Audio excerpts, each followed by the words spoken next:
সেখানে আজকে আমরা দেখতে পাচ্ছি আমাদের নির্বাচনের রোডম্যাপ ঘোষণা হওয়ার পরেও এখন চলছে নির্বাচন চক্রান্ত করে নির্বাচন বন্ধ করা অথবা পিছাবার চেষ্টা। এমনকি বিদেশে নিজের দেশের সম্মান ক্ষুণ্ণ করে চোরাগোপ্তা হামলা দিয়ে তারা চেষ্টা করছে তাদের কলঙ্কিত অধ্যায়টা আরেকবার পরিষ্কার করতে। আর 17 বছর একটি ফ্যাসিস্ট সরকার সমস্ত গণতান্ত্রিক প্রতিষ্ঠানগুলোকে ধ্বংস করে দিয়েছিল। তারপরে আপনারা দেখেছেন সেই শহীদ জিয়া, সেই তখন বাকশাল প্রতিষ্ঠিত হওয়ার পরে এক বহুদলীয় গণতন্ত্র প্রতিষ্ঠা করেছিলেন শহীদ জিয়া। দেশের একটি বেগম খালেদা জিয়া তারপরেও যখন আবার স্বৈরাচারের আগমন হয়, সেই সময় দেশের একটি বেগম খালেদা জিয়া তিনি সেই গণতন্ত্রকে আবার প্রাতিষ্ঠানিক রূপ দিয়েছিলেন। তারপরে আবারও গণতন্ত্র ধ্বংস করে একটি ফ্যাসিস্ট সরকার সমস্ত গণতান্ত্রিক প্রতিষ্ঠানকে ধ্বংস করে বাংলাদেশের মানুষের বুকের রক্ত চুষে তাদেরকে নিপীড়ন করে তারা ক্ষমতায় থাকার চেষ্টা করেছে। সেইখানে আন্দোলনে আপনারা সফল হয়েছে আমরা, আপনারা, এদেশের জনগণ, এদেশের শ্রমিক, এদেশের শিশু, এদেশের নারীরা সকলে মিলে একযোগে কাজ করে, এদেশের ছাত্র জনতা সবাই মিলে কাজ করে সেই আন্দোলনে সেই রক্তস্নাত আমরা সেই জুলাই গণ অভ্যুত্থানের মধ্য দিয়ে আমরা সফল হই। কিন্তু তারপরেও আমরা এখনো দেখছি এই গণতন্ত্রের জন্য আমাদের লড়াই করতে হচ্ছে আমাদের সংবিধান সমুন্নত রাখার জন্য, যে সংবিধান আমাদের জাতির অস্তিত্বের পরিচয়। কারণ একটা মহান মুক্তিযুদ্ধের মধ্য দিয়ে 30 লক্ষ শহীদের বিনিময়ে আমরা এসেছিলাম যুদ্ধ জয় করে। সেদিন আমাদের একটাই লক্ষ্য ছিল, সেদিন যে সংবিধান হয়েছিল সেই সংবিধানের মাধ্যমে এবং গণতন্ত্র সকলের জন্য, সমাজ ব্যবস্থা ন্যায় ভিত্তিক এটা প্রতিষ্ঠা করার জন্য সেদিন যে সংবিধান হয়েছিল সেটা তার মধ্য দিয়ে আমরা আমাদের যাত্রা শুরু করেছিলাম। আমরা বড় আশা করে একটি অন্তর্বর্তী সরকার আমরা দিয়েছি।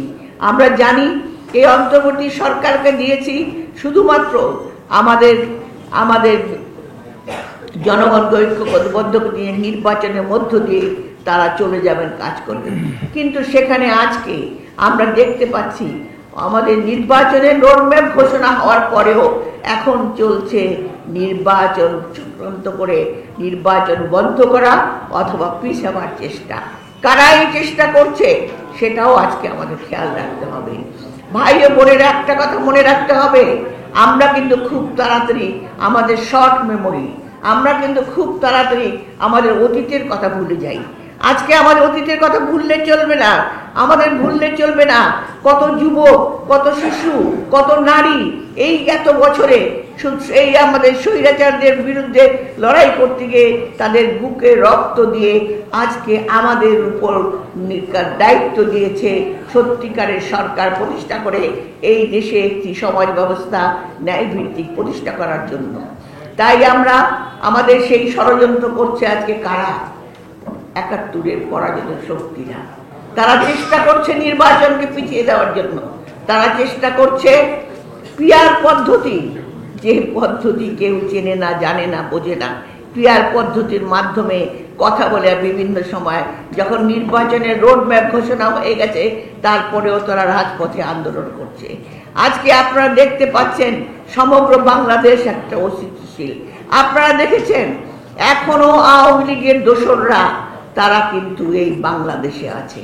এই আওয়ামী লীগের দোসরদের সঙ্গে কারা হাত মিলিয়েছে সেটা আমাদেরকে বুঝতে হবে। কারণ এই দোসররা বড় শক্তিশালী, তারা প্রচুর টাকা মানি লন্ডারিং করেছে, তারা প্রচুর টাকা চুরি করেছে, সেই চুরির টাকা তাদের আছে। কিন্তু আমাদের সেই টাকা দিয়ে, লোভ দিয়ে, লালসা দিয়ে আবার বাংলাদেশকে ধ্বংস করবে, শেষ করবে, সেটা আমরা হতে দেব না। ভাই বোনেরা, আপনারা আজকে দেখতে পাচ্ছেন আমাদের গতকাল আমাদের ইন্টারিম গভর্নমেন্টের সাথে আমাদের মহাসচিব সহ আরো কিছু নেতারা আমেরিকা গিয়েছেন, সেখানে জাতিসংঘে গিয়েছেন, যেখানে আপনারা দেখতে পেয়েছেন যারা চোরাগুপ্তভাবে এখন বিভিন্নভাবে মিছিল করছে, তা এখনো সেই চোরাগুপ্তার মাধ্যমে হামলা চালছে। এমনকি বিদেশে নিজের দেশের সম্মান ক্ষুণ্ণ করে চোরাগোপ্তা হামলা দিয়ে তারা চেষ্টা করছে তাদের কলঙ্কিত অধ্যায়টা আরেকবার পরিষ্কার করতে, আরেকবার জনগণের সামনে নিয়ে এলে।